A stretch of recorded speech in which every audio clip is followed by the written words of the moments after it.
ഇന്ത്യയെ കത്തിക്കാൻ ലക്ഷങ്ങൾ പോപ്പുലർ ഫ്രണ്ട് പ്രവർത്തകരിലേക്ക് ഒഴുകുന്നു.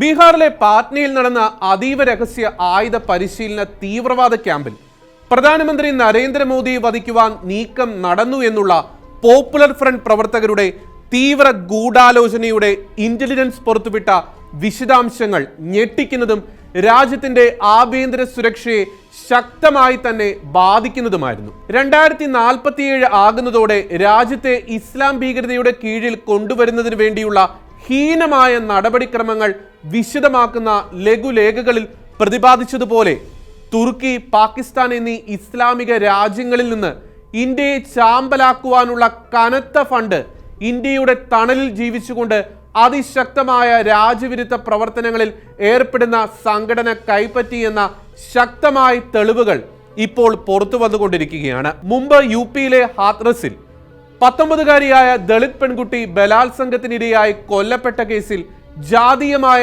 കലാപം സംഘടിപ്പിക്കുവാൻ പോപ്പുലർ ഫ്രണ്ട് മൗറീഷ്യസിൽ നിന്ന് 50 കോടി രൂപയുടെ വിദേശ സഹായം കൈപ്പറ്റിയെന്ന് റിപ്പോർട്ടുണ്ടായിരുന്നു.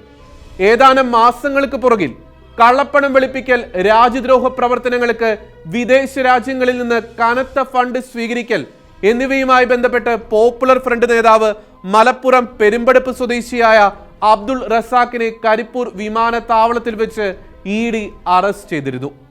പാറ്റ്ന ഭീകര ക്യാമ്പുമായി ബന്ധപ്പെട്ട് പോപ്പുലർ ഫ്രണ്ട് പ്രവർത്തകരുടെ ഞെട്ടിക്കുന്ന ഫണ്ട് വിവരങ്ങൾ ഇപ്പോൾ പുറത്തു വരുമ്പോൾ ഈ വസ്തുതകൾ കൂടുതൽ ഊട്ടിയുറപ്പിക്കപ്പെടുകയാണ്.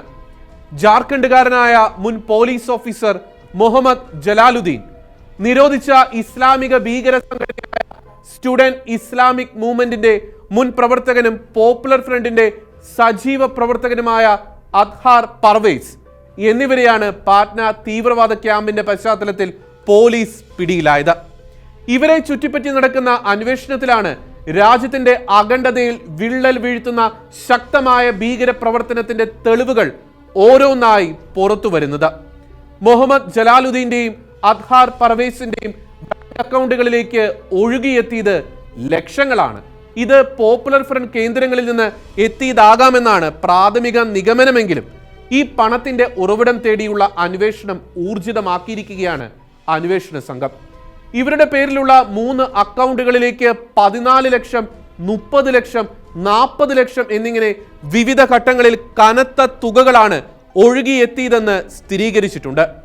പ്രധാനമന്ത്രി നരേന്ദ്രമോദി കഴിഞ്ഞ 12-ന് പാറ്റ്ന സന്ദർശിച്ച വേളയിലാണ് ഭീകരാക്രമണം നടത്താൻ ഇവർ പദ്ധതിയിട്ടിരുന്നത്. ഇതിനായി രാജ്യത്തിന്റെ വിവിധ ഭാഗങ്ങളിൽ നിന്ന് 12 പേർ അവിടെ ക്യാമ്പ് ചെയ്തിരുന്നതായിട്ടാണ് സൂചന. ബീഹാറിലെ പുൽവാരി ഷെരീഫിൽ നടന്ന ആയുധ പരിശീലന ക്യാമ്പിലേക്ക് ഫണ്ട് ശേഖരണം നടത്തിയതെന്ന് കരുതപ്പെടുന്ന തദ്ദേശീയനായ അർമാൻ എന്നയാളെയും പോലീസ് അറസ്റ്റ് ചെയ്തിരുന്നു. ബീഹാർ പോലീസും കേന്ദ്രസേനയും ചേർന്നാണ് ഇവരുടെ ഭീകര ക്യാമ്പ് പരിശോധിച്ചതും ഇവരെ അറസ്റ്റ് ചെയ്തതും. കേരളം, ബംഗാൾ, തമിഴ്നാട്, ഉത്തർപ്രദേശ് എന്നിവിടങ്ങളിൽ നിന്ന് ഇസ്ലാം ഭീകരവാദത്തിന്റെ ബ്രെയിൻ വാഷിംഗ് ട്രാപ്പിൽ പെട്ടുപോയ 12ഓളം പേരാണ് കള്ളപ്പേരിൽ ഈ ക്യാമ്പിൽ ആയുധ പരിശീലനത്തിനായി എത്തിയത്. ഇന്ത്യയെ ഛിദ്രിപ്പിച്ച് ആധിപത്യം സ്ഥാപിക്കുന്നതിനായുള്ള ഹീനമായ നടപടിക്രമങ്ങളും കുടില തന്ത്രങ്ങളും അക്കമിട്ട് നിരത്തിയ ലഘുലേഖകൾ ഇന്ത്യയൊട്ടാകെ വിതരണം ചെയ്തു എന്നും വ്യക്തമാക്കുന്ന റിപ്പോർട്ടുകളും പുറത്തു വന്നിട്ടുണ്ട്. മുൻപും രാജ്യവിരുദ്ധ പ്രവർത്തനങ്ങൾ നടത്തിയെന്നതിന്റെ പേരിൽ പോലീസിന്റെ പിടിയിലായിട്ടുള്ള മുഹമ്മദ് തൗസീഫ് എന്നയാളെ കൂടി NIA അറസ്റ്റ് ചെയ്തിട്ടുണ്ട്. കൊടും ഭീകരനായ സാക്കിർ നായിക്കിനെ അനുകൂലിച്ച് ഇന്ത്യൻ മണ്ണിൽ നടത്തിയ റാലിയിൽ പാകിസ്ഥാനെ അനുകൂലിച്ച് മുദ്രാവാക്യം വിളിച്ചതിനായിരുന്നു ഇയാളെ മുൻപ് അറസ്റ്റ് ചെയ്തത്. ഇന്ത്യയിലെ ഭരണത്തെ അട്ടിമറിക്കാനും പ്രധാനമന്ത്രി നരേന്ദ്രമോദിയെ വധിക്കാനും ഈ ഭീകരവാദികൾ നടത്തിയ എല്ലാ നീക്കങ്ങളും ഗൂഢാലോചനകളും പുറത്തു കൊണ്ടുവരാൻ കേന്ദ്ര ആഭ്യന്തര മന്ത്രാലയത്തിന്റെ നിർദ്ദേശത്തെ തുടർന്നാണ് NIA കേസ് ഏറ്റെടുത്ത് അന്വേഷണം ശക്തമാക്കിയിരിക്കുന്നത്.